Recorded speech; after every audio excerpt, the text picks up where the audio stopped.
जय मां पीताम्बर। आज हम लोग अपनी माँ का ही गुणगान करते हैं। माँ भगवती पीताम्बरा बहुत ही दयालु है, बहुत ही कृपालु है अपने भक्तों के प्रति। ये मैं बारंबार दिखता चला रहा हूँ। माँ की कृपा बहुत ही अद्भुत और निराली हुआ करती है, इसमें दो राय ही नहीं हो सकती। भाई इस कलयुग में कोई भी देवी देवता इतनी आसानी से नहीं सुनता है जितनी सुगमता पूर्वक तुरंत ही माँ सुन लेती हैं। ये आज का नहीं, बारंबार का अनुभव हमारे सारे साधकों का भी रहा है कि माँ को बुलाने की आवश्यकता ही नहीं पड़ती। आप कठिनाई में हैं तो माँ अवश्य कुछ ना कुछ करती हैं।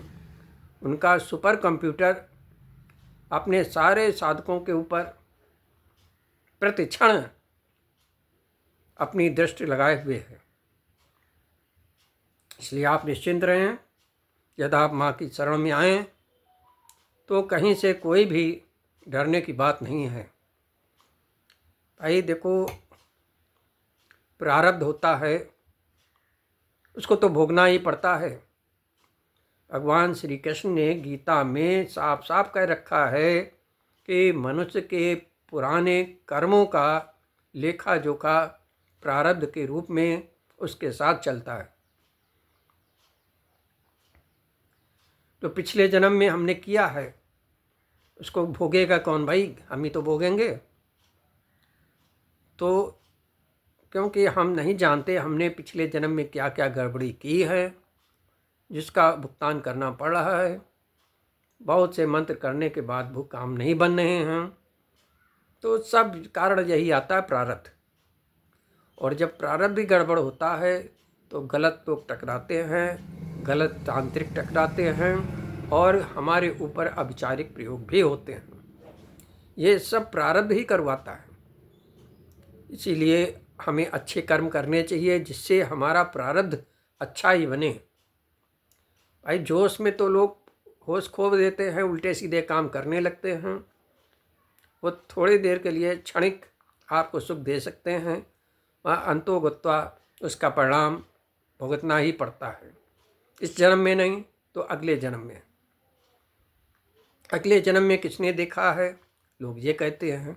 तो भाई नहीं देखा है तो परेशान क्यों हो? इस समय परेशानी का कारण ही प्रारब्ध गड़बड़ होना है। इसलिए भाई यदि हमारे पास पैसा है, हमारे पास शक्ति है, तो हम इतराएं ना, अपने से अच्छे काम करने की कोशिश करें।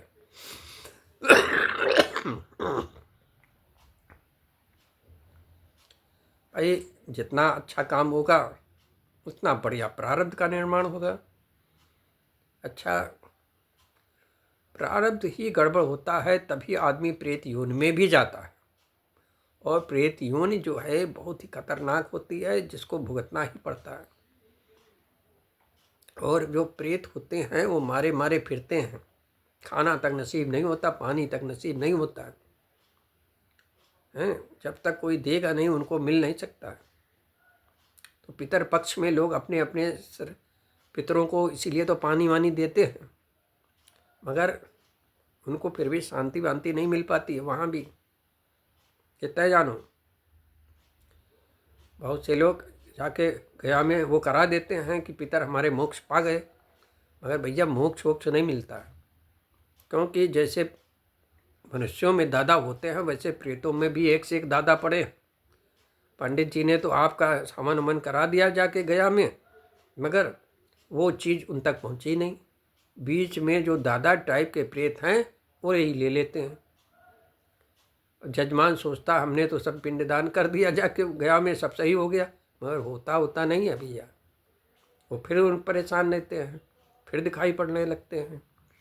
तो ये सब चक्कर से बचने के लिए शास्त्रों में तंत्र का उपयोग किया गया है। तंत्रोक्त विधि द्वारा यदि हम मृत आत्मा को प्रेत योनि से छुटकारा दिला देते हैं तो वो सदैव सदैव के लिए छुटकारा मिल जाता है। उसका पुनः कहीं जन्म हो जाएगा, वो फिर आवागमन के चक्कर में आ जाएगा।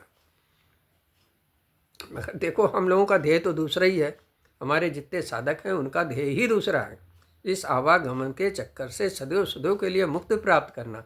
उसी लिए हम लोग लगे हैं, लगातार प्रयत्न कर रहे हैं और अपने शिष्यों को भी लगातार प्रयत्न करा रहे हैं कि भाई इस आवागमन के चक्कर से माताश्री ही मुक्ति देंगी, तो हमें अपनी माताश्री से अच्छी दोस्ती बना लेनी है। दोस्ती कैसे बनती है? ये इसी तरह बनती है भैया, ये मंत्र जाप, वो मंत्र जाप, ये मंत्र जाप।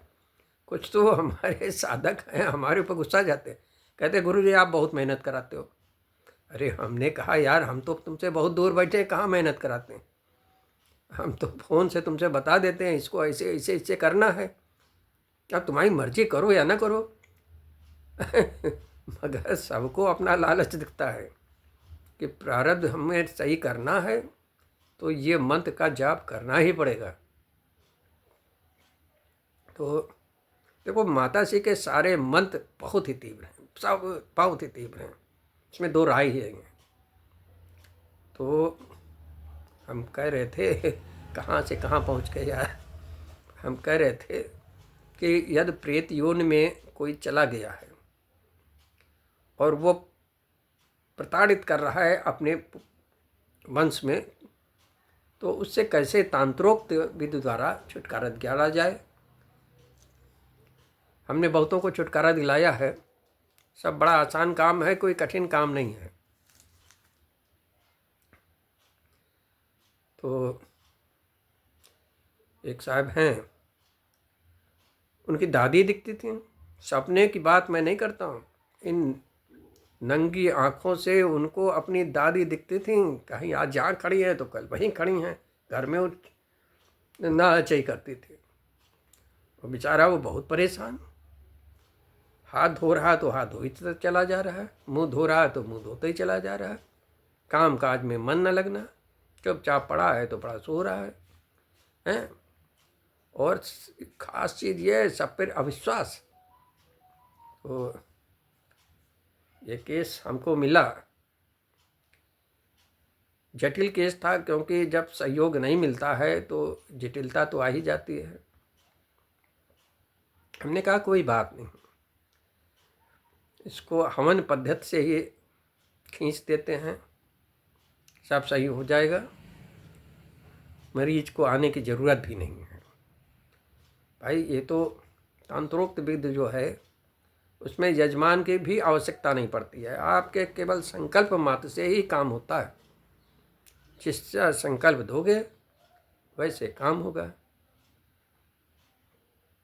अब हमारे साधक जरा अंदाज लगाएं किस मंत्र का मैंने प्रयोग किया था, हैं तो बहुत साधारण है, कोई कठिन नहीं हुआ। हम 5 लोग बैठे और सड़ासड़ उड़ा दिया, हरदम के लिए छुट्टी हो गई।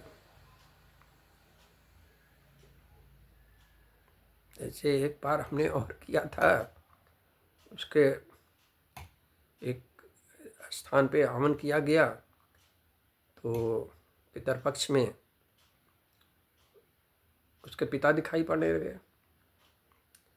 कहने लगे कि जो फलाने के लिए हवन किया गया है वो हवन हमारे लिए भी करा दो, हम प्रेत योनि में फंसे हुए हैं, हमें छुट्टी मिल जाएगी। तो उसमें भी इसी का मैंने प्रयोग किया था और माताश्री ने उसको भी प्रेत योनि से मुक्ति दिला दी। जब प्रेत योनि से मुक्ति हुई तो सब सपने में आए थे, उसके माता पिता भी सपने में आए, उसके दादा दादी भी सपने में आए, और भी तमामों लोग आए जो पीछे खड़े हुए थे, क्योंकि हमने संकल्प में कह दिया था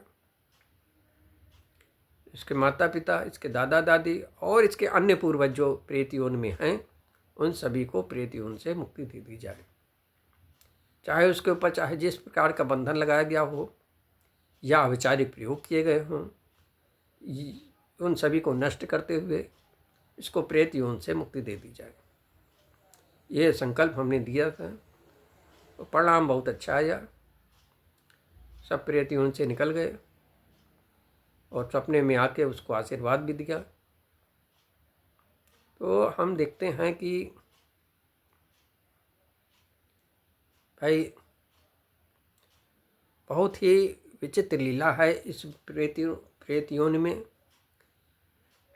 पितरपक्ष में थोड़ा थोड़ा आसानी हो जाती है इन सब कामों में, क्योंकि इसमें सारे पितर मौजूद रहते हैं और उनको बुलाने में दिक्कत नहीं पड़ती है। केवल हवन करिए और माँ से संकल्प में कह दीजिए, बस ये सब को माँ निकाल देती हैं इस प्रेत योन से। प्रेत योन बहुत ही खराब योनि होती है। लोग मानते नहीं हैं, कहते हैं प्रेत व्रेत कुछ नहीं होते हैं, मगर जो मुक्त भोगी हैं वो जानते हैं कि प्रेत क्या होता है। प्रेत भैया लाइफ बर्बाद करके रख देता है, हर काम में बाधा अड़ंगा, पैसे पैसे की तंगी, आपस में राग दोष, मारपीट, झंझट, दुनियादारी, बहुत सी नकारात्मकता फैला देते हैं। वो परिवार बहुत दयनीय स्थिति से गुजरने लगता है। उस समय तंत्र का ये सहारा हम लेते हैं विश्वास के साथ, तो सब ठीक होने में देर नहीं लगती।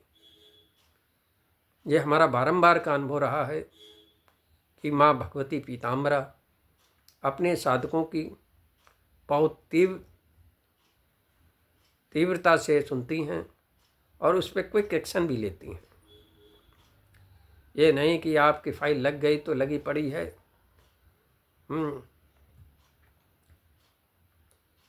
और हम लोग माँ के साथ साथ मृत्युंजय भैरव का भी थोड़ा सम्मान करते हैं। उनको लौंग कपूर और दारू भी भेंट की जाती है और जायफल भी दिया जाता है, क्योंकि सारे कार्यक्रम तो निपटाएंगे भैरव बाबा, मृत्युंजय भैरव। आपको मंत्र जाप करने की आवश्यकता नहीं है, केवल लौंग कपूर रखिए, जला दीजिए, एक जायफल काट दीजिए, लो भैरव बाबा ग्रहण करें, केवल इतना ही कह दें आप, किसी मंत्र की आवश्यकता नहीं है, और सर आप दे दें। देखो, जैसे माँ का बहुत ही सॉफ्ट नेचर है, वैसे मृत्युंजय भैरव का भी बहुत ही सॉफ्ट नेचर है। जैसे माँ बहुत ही कड़क हैं, वैसे भैरव भी बहुत कड़क हैं। इनके साथ जो जो लगे हैं, जो जो भी अंग विद्याएं हैं, उन सब के अंदर यही दोनों गुण मिलेंगे जो माँ से रिलेटेड होंगे। हमारे जितने साधक हैं उन सभी को माँ की शरण में रह के दूसरों का भला अवश्य करना चाहिए। कर भला तो हो भला। हम एक अभियान चला रहे हैं, कर भला तो हो भला। हम किसके लिए भला करें? तो हमने एक अभियान चलाया, केवल बीज मंत्र मानसिक जाप करवाते हैं उसमें, और जो संकल्प छोड़ते हैं उस संकल्प के ऊपर मानसिक जाप जब चलता है तो ये एक हिसाब से हमारी ट्रेनिंग हो जाती है। लगातार जाप करते रहने से, लगातार जाप करते रहने से 50 माला निकल जाने के बाद वो स्थिति आने लगती है कि आपका प्रारब्ध हिलने डुलने लगता है और नए प्रारब्ध का मंगलमय निर्माण होने लगता है। अब हम चाहते हैं सबका प्रारब्ध अच्छा बन जाए, इसलिए मैं उनसे कर भला तो हो भला अवश्य कराता हूँ। बीच बीच में हमने किए हैं, जैसे कोरोना से नष्ट करने में, इसमें भी कर भला तो हो भला के माध्यम से मूल मंत्र का जाप करवाया था। हमारे सारे साधकों ने मिलकर मूल मंत्र का जाप किया। कोरोना ऐसी भयंकर बीमारी, महामारी को हारना ही पड़ा। अब सुनने में आ रहा है कि कोरोना से भी भयंकर बीमारी आ रही है, जिसका निदान डॉक्टरों के पास नहीं होगा। लोगों को बहुत परेशानी का सामना करना पड़ेगा, परंतु माताश्री ने उसके लिए भी अस्त्र दे रखा है। समय आने पे मैं अपने सारे साधकों को वो अस्त्र प्रदान कर दूंगा। ये महामारी से निपटने के लिए हमारे सारे साधक सक्षम होंगे, मगर जब हमारे पास कर भला तो हो भला की शक्ति होगी, तभी तो हम उसमें सक्षमता की ओर बढ़ सकेंगे। क्योंकि माँ सब देखती है, पल पल की खबर रखती है उनके पास, कौन सा साधक किस हिसाब से चल रहा है। इसीलिए हमने सब कुछ माँ के ऊपर छोड़ रखा है। आइए अब हम बता दें उसमें मैंने क्या किया था। संकल्प दिया था कि हमारे जजमान के जो माता पिता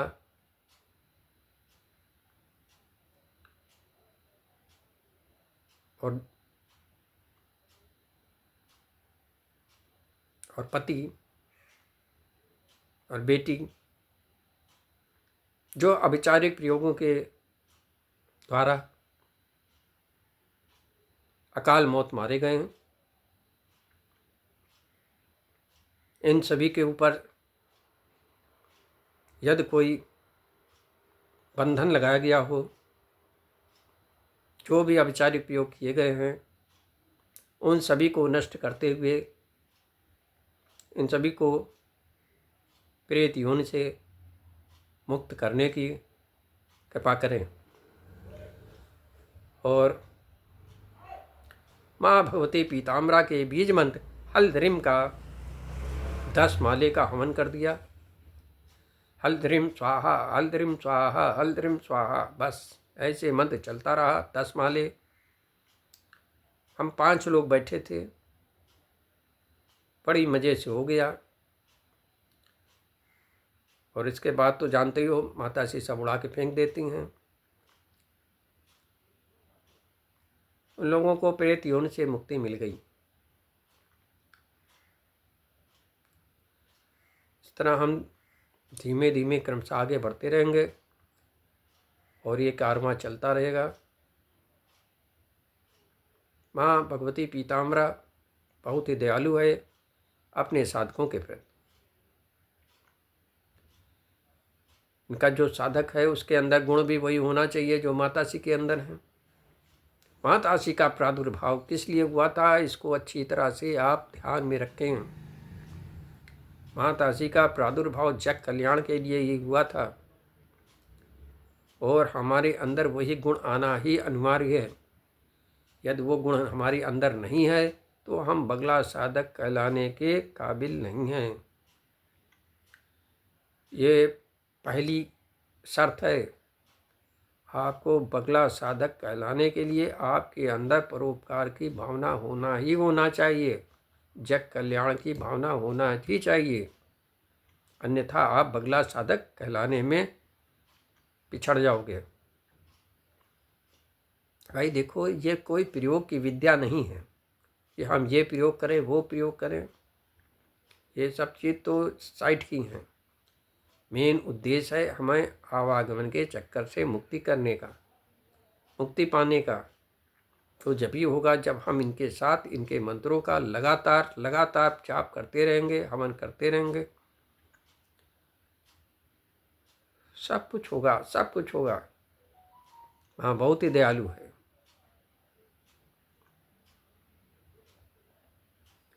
अभी एक बार फिर सब अचंभित होकर देखते रह जाएंगे तुम लोगों को। जब इस महामारी के ऊपर विजय प्राप्त करोगे, जिस क्षेत्र में जो भी हमारा साधक रह रहा है पूरे अपने क्षेत्र को सुरक्षित कर देगा। अपना ही नहीं, पूरे क्षेत्र को सुरक्षित कर देगा। आप अपनी क्षमता को पहचानो। आपके अंदर बहुत क्षमता आ चुकी है और उन लोगों के चक्कर में न रहो जो खाम खाई में इसको मारते हैं उसको मारते हैं। हम लोगों का काम मारना नहीं है किसी भी कीमत में। किसी को यदि मार दिया, टपका दिया, तो आपका प्रारब्ध नष्ट हो जाएगा, और प्रारब्ध बिगड़ गया तो भोगना पड़ जाएगा। इसलिए बचो, कभी भी किसी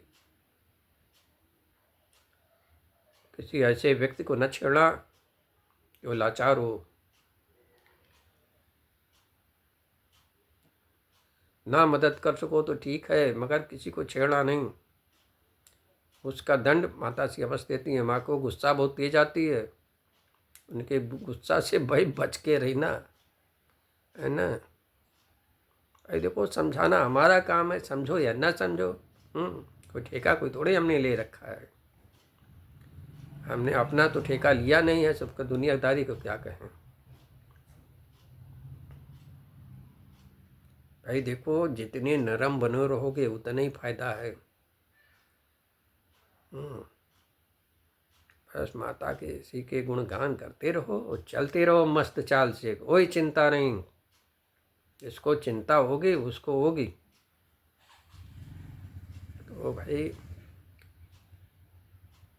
हाँ, पीताम्बरा हमारे सारे साधकों पर अपनी कृपा दृष्टि सदैव बनाए रखें, जिससे वे अपनी अथर्वा का रंग पीला करने में सक्षम हो सकें और इस आवागमन के चक्कर से सदैव सदैव के लिए मुक्त हो सके। जय मां पीताम्बर।